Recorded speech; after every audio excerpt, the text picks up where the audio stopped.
हर हर महादेव।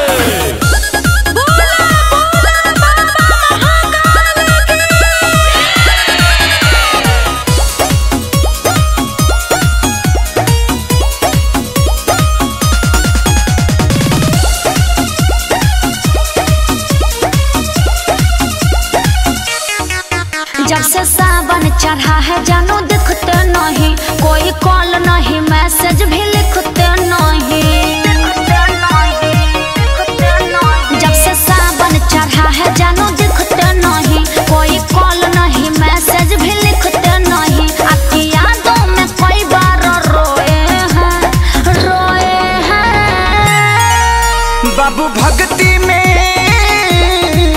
बाबू भक्ति में जब से खो गए हैं भोलेनाथ के दीवाने हम हो गए हैं। बाबू भक्ति में जब से खो गए हैं भोलेनाथ के दीवाने हम हो गए हैं।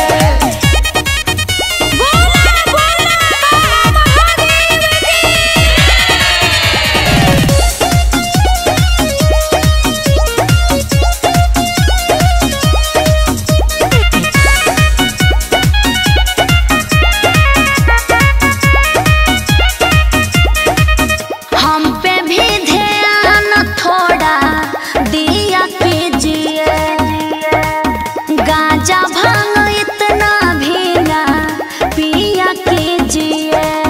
अच्छा एक बार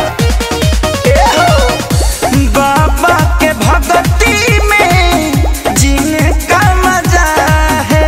अच्छा मेरे भोले शंभू पूरी दुनिया के राजा है।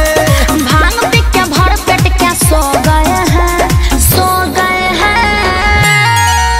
बाबू भक्ति में, अरे बोलो भी। बाबू भक्ति में जब से खो गए हैं भोलेनाथ के दीवाने हम क्या हो गए हैं। बाबू भक्ति में जब से खो गए हैं भोलेनाथ के दीवाने हम हो गए हैं।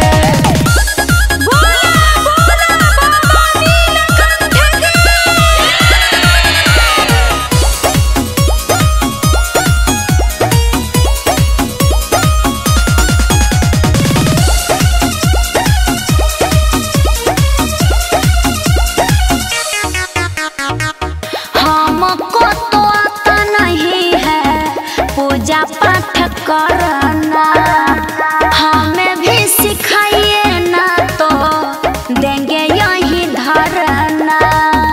एक बार बोल दी सो बोल दी। अच्छा भक्ति कोई खेल नहीं है जो मैं सिखा दूं। प्लीज संतोष साहिल सोनू को ध्यान में लगा दूं। भोले नाम का खेसारी बिया बो गए हैं, बो गए हैं। बाबू भक्ति में, बाबू भक्ति में जब से खो गए हैं